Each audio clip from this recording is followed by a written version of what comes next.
रात का समय था। चारों ओर बहुत अधिक अंधेरा छाया हुआ था। केवल एक ही कमरा प्रकाशित था। वहाँ 4 मोमबत्तियां जल रही थी। चारों मोमबत्तियां एकांत देख आपस में बातें करने लगी। पहली मोमबत्ती बोली, मैं शांति हूँ। जब मैं इस दुनिया को देखती हूँ तो बहुत दुखी होती हूँ। चारों ओर आपाधापी, लूट खसोट और हिंसा का बोलबाला है। ऐसे में यहाँ रहना बहुत मुश्किल है। मैं अब यहाँ और नहीं रह सकती। इतना कहकर मोमबत्ती बुझ गई। दूसरी मोमबत्ती भी अपने मन की बात कहने लगी। मैं विश्वास हूँ। मुझे लगता है कि झूठ, धोखा, फरेब, बेईमानी मेरा वजूद खत्म करते जा रहे हैं। ये जगह अब मेरे लायक नहीं रही। मैं भी जा रही हूँ। इतना कहकर दूसरी मोमबत्ती भी बुझ गई। तीसरी मोमबत्ती भी दुखी थी। वह बोली, मैं प्रेम हूँ। मैं हर किसी के लिए हर पल जल सकती हूँ, लेकिन अब किसी के पास मेरे लिए वक्त नहीं है। स्वार्थ और नफरत का भाव मेरा स्थान लेते जा रहा है। लोगों के मन में अपनों के प्रति भी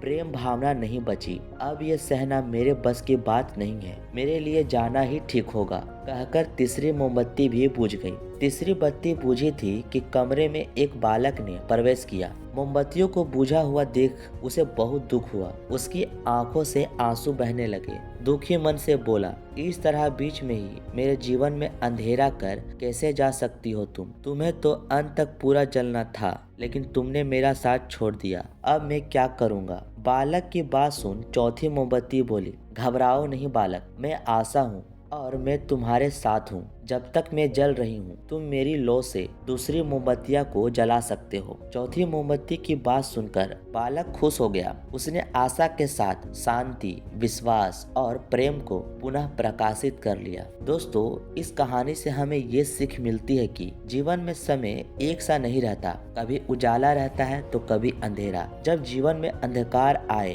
मन अशांत हो जाए, विश्वास डगमगाने लगे और दुनिया पराई लगने लगे, तब आशा की दीप जला लेना। जब तक आशा का दीप जलता रहेगा, जीवन में कभी अंधेरा नहीं हो सकता। आशा के बल पर जीवन में सब कुछ पाया जा सकता है। इसलिए आशा का साथ कभी न छोड़े। उम्मीद करता हूँ दोस्तों, आपको ये कहानी अच्छी लगी हो।